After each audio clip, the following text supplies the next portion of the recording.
আমাকে সবকিছু ছেড়ে কবরে চলে যেতে হবে। ইন্না লিল্লাহি ওয়া ইন্না ইলাইহি রাজিউনের আওয়াজ চতুর্দিক থেকে শোনা যাবে। কুল্লু নাফসিন যায়িকাতুল মউত, যখন আমাকে আস্বাদন করতে হবে আর নামাজ পড়ার টাইম পাবো না, চিৎকার করে চাইলেও একটা সিজদা দেওয়ার টাইম পাবো না। কি আফসোস, কি আফসোস, কি আফসোস আমাদের জন্য যারা আজকে কবরে শুয়ে আছে, তারা রবের কাছে ফরিয়াদ করছে, মাওলা একটা সুযোগ দাও, দুনিয়াতে গিয়ে একটা নামাজ পড়ে আসে, একটা সিজদা দিয়ে আসে। কবরবাসী চিৎকার করে রবকে বলে, মাওলা ভুল করেছি, ভুল করেছি, ভুল করেছি, একটা সুযোগ দাও।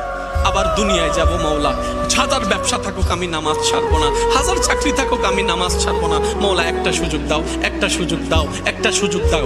মাটির নিচে যারা আছে তারা বলছে, আর মাটির উপর যারা আছে তারা বলছে, ভাই নামাজ তো পড়তে আয়। একজনে বলে যে কিভাবে আসবো, আমার প্যান্ট তো ঠিক নাই, আমার প্যান্টও ঠিক নাই, আমার শরীর তো পাক নাই, আমার কাপড় তো পাক নাই। আরেকজনে বলে, আমি যদি নামাজে যাই দোকানটা এখন বন্ধ করে লসের টাকা